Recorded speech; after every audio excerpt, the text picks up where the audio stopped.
Hey, what's going on, guys? Me, Mortimer here, and it's time for one of those episodes of Bus News, where it gets to the end of each month and I realize, actually, I forgot to cover a lot of topics. I only have 3 to discuss today, however, those 3 are fairly big subjects to have missed out on. First of all, last Monday, Bright Bus Tours officially moved their City Tour and Britannia Tour, which are their open top tour buses, over to running under the Big Bus family, who run several tour bus routes across the world. So far, 9 of 12 vehicles have been repainted. The 3 buses that have yet to be repainted are 2904, 8931, and 8935. Now, I've got one of the new leaflets for Big Bus, and I thought, to compare prices and stuff, have a look at the most recent Bright Bus one. So you can no longer get a ticket for students. You now, I assume, just have to go for an adult ticket or maybe a concession. But yeah, so the one tour 24-hour ticket Bright Bus offered, which is now the Discover ticket with Big Bus, for an adult is gone from £16 to £20. For a concession, it's £14 to £17. For a child, it's gone from £8 to £11. And for a family, it's gone from £32 to £45. So definitely quite a bit more expensive, but it's a more well-known brand, so can't say I'm shocked. And then the 2 tours, 2 days ticket, which is now the Explore ticket, for an adult, £20 to £28. Concession, £18 to £25. A child's gone from £10 to £11.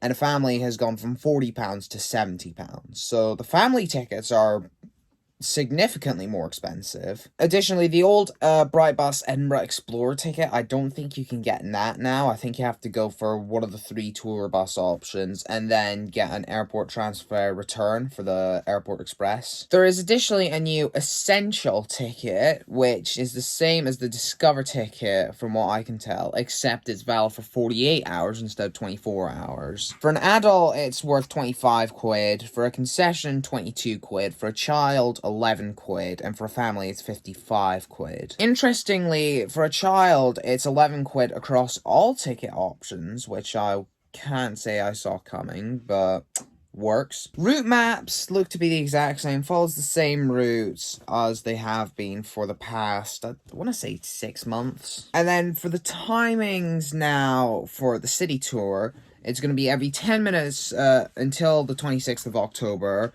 until 5 p.m, and then from 5 p.m. until 6:40, it's going to be every 20 minutes. So, it's interesting. Now, next up, Ember, about a month back, actually, launched a new service E5 between Glasgow and Fort William. So, basically the same as the E4.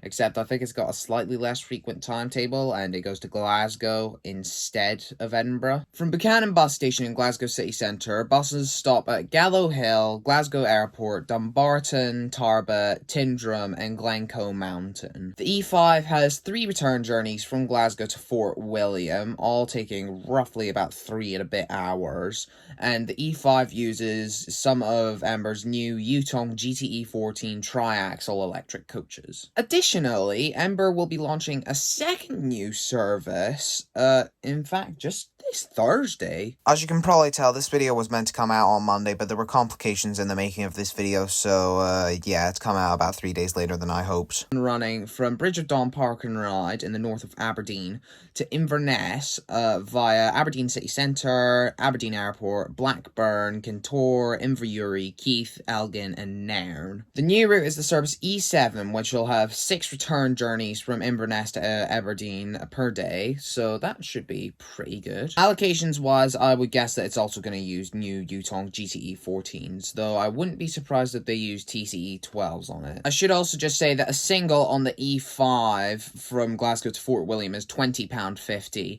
and a single on the service E7 between Aberdeen and Inverness is just £13.70. Additionally, Ember are also adding an absolute ton of new stops onto the E4 between Edinburgh and Fort William from the 25th of June.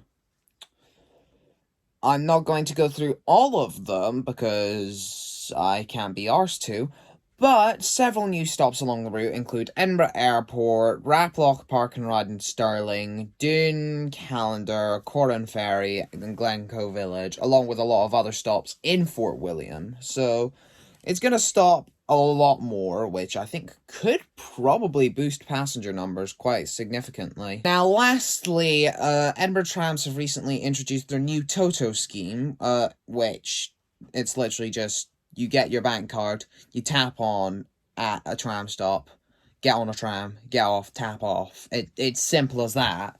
I don't know why I had to explain it so overly complicated, but you know. But yeah, I was going to give this a go until I remembered, actually, no, wait, I don't have a bank account, do I? And also, I'm eligible for free tram travel. Why would I willingly spend money on the trams when I could just, you know, use my young Scott? But yeah, as far as I'm aware, the only thing they've done is added new firmware onto the smart card validators on each tram platform.